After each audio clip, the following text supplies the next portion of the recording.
Hi, இன்றைக்கி என்ன பார்க்க போகிறோன்னா ஸ்விஸ் ரோல் தான். இதில் வந்து உள்ள ஃப்ளேவர் என்ன வேணாலும் ஆட் பண்ணிக்கலாம்.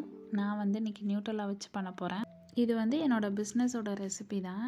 No fail recipe. நீங்களும் ட்ரை பண்ணி பாருங்கள்.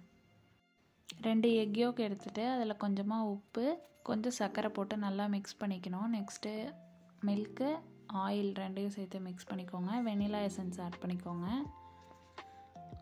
நெக்ஸ்ட்டு மைதா மாவு, பேக்கிங் பவுடர் 2யும் ஆட் பண்ணி நல்லா ஜலிச்சு எல்லாத்தையும் மிக்ஸ் பண்ணி இதை தனியாக எடுத்து வச்சுக்கோங்க. எந்த கட்டியும் இல்லாமல் நல்லா கலந்து விட்டுக்கோங்க. நெக்ஸ்ட் 2 எக்கு ஒயிட் எடுத்து நல்லா பீட் பண்ணி எடுத்துக்கோங்க. ஒரு 1 மினிட்க்கு பீட் பண்ணதுக்கப்புறம் சுகர் ஆட் பண்ணுங்கள். ஸ்லோ ஸ்பீட்லேயே வச்சு பண்ணுங்கள். சுகர் ஆட் பண்ணி திரும்பி நல்லா பீட் பண்ணிக்கோங்க. கொஞ்சம் கொஞ்சமாக சுகர் ஆட் பண்ணிக்கோங்க. மெஷர்மெண்ட்ஸ் எல்லாம் வந்து கமெண்ட் பாக்ஸ்லேயும் டிஸ்கிரிப்ஷன்லேயும் கொடுக்குறேன், செக் பண்ணிக்கோங்க.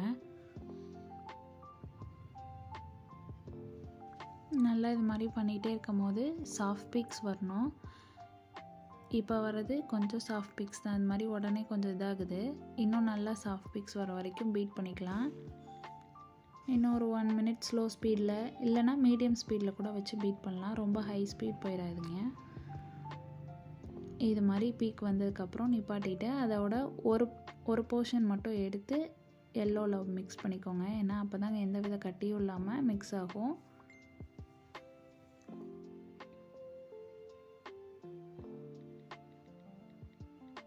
இப்போ வந்து இந்த எக் யோக்கை வந்து ஒயிட்டோட மிக்ஸ் பண்ணி கட் அண்ட் ஃபோல்ட் மெத்தடில் தான் மிக்ஸ் பண்ணணும். வேறு எந்த மெத்தட்லேயும் மிக்ஸ் பண்ணிடாதீங்க.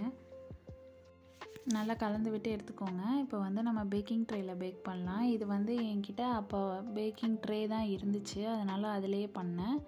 நெக்ஸ்ட்டு டைம் வந்து பேக்கிங் பேன் 10x12 இன்ச்சில் இருந்துச்சு, அதை வச்சு பேக் பண்ணியிருக்கேன். அது கடைசியாக இன்க்ளூட் பண்ணுறேன், செக் பண்ணுங்கள். இது வந்து மெலிசா தான் வரும், ஏன்னா நம்ம வந்து இது லென்த்தை வந்து அதிகமாக இருக்குது. பேக்கிங் டைமும் பேக்கிங் டெம்பரேச்சரும் மென்ஷன் பண்ணுறேன், பார்த்துக்கோங்க. இது வந்து 10 to 12 மினிட்ஸ்க்குள்ளே பேக் ஆயிரும். இந்த மாதிரி கூலிங் ட்ரேவை வந்து கமுத்து போட்டுட்டு அடியில் ஒரு பேக்கிங் பேப்பரோ இல்லை ஒரு கிளாத்தோ வச்சுக்கோங்க. அப்போ தான் ஈஸியாக இருக்கும். அதிலே வச்சு ரோல் பண்ணிக்கலாம். நம்ம ஹாட்டாக இருக்கும் போதே பண்ணணும். ரொம்ப ஆற விட்டிங்கன்னா ஷேப் பண்ண முடியாது.